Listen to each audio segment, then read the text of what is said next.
اوه زندگی چگونه روزها بر سرم آمد. چی طور می گویم که من پگاه توی دارم، مگر همین طور می شود؟ اوه هیچ بار گفتن ای زبانم نمی گیرد.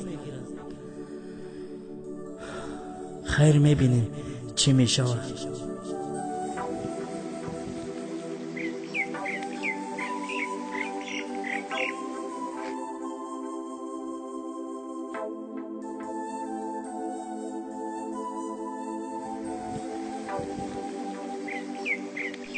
تو میدونی عزیزم تو چی اندازه تو رو دوست میدارم. 4 سال پیش با یک نگاهت مرا بر خود عاشق کردی. با تو خوشبختم جان شیرین. راست میگویی، عشق من و تو 4 سال بوده است. چی؟ نفهمیدم. شوخی میکنی؟ نه، میگویم که این روز آخران است که دیداری هم دیگر را میبینیم.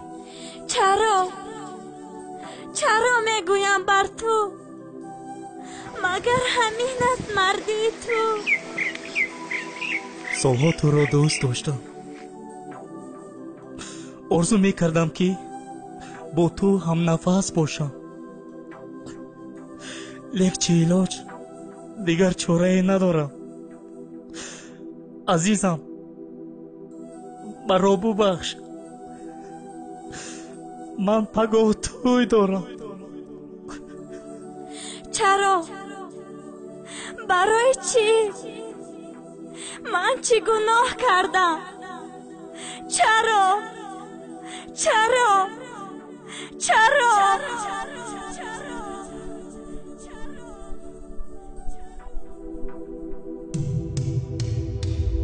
شبی تویت شبی گریان من بود، گلی رویت دیداری آخرین بود. شبی تویت شبی گریان من بود، گلی رویت دیداری آخرین بود. تو را یاد میکنم در نیم راهی، ندارم طاقت روزی جدایی. تو را یاد میکنم در نیم راهی، ندارم طاقت روزی جدایی. رحمی نداری با عشق من، میشاف تو خوشبخت عزیزی من. رحمی نداری با عشق من، میشاف تو خوشبخت عزیزی من. گناهم چیست بگو بر من، فقیرم من. گناهم چیست بگو بر من، فقیرم من. مال و ثروت ندارم من.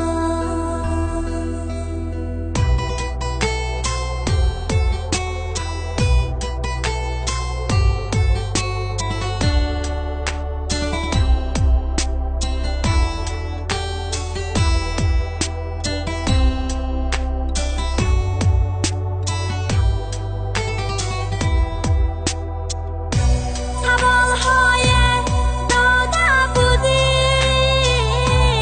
آینه چیست، آینه چیست؟ نمیدانم گفته بودم، بگو بر من جدایی چیست؟ همین از دوست داریت، همین از دوست داریت. برفتی تو این عشقم را شکستی تو. رفتی تو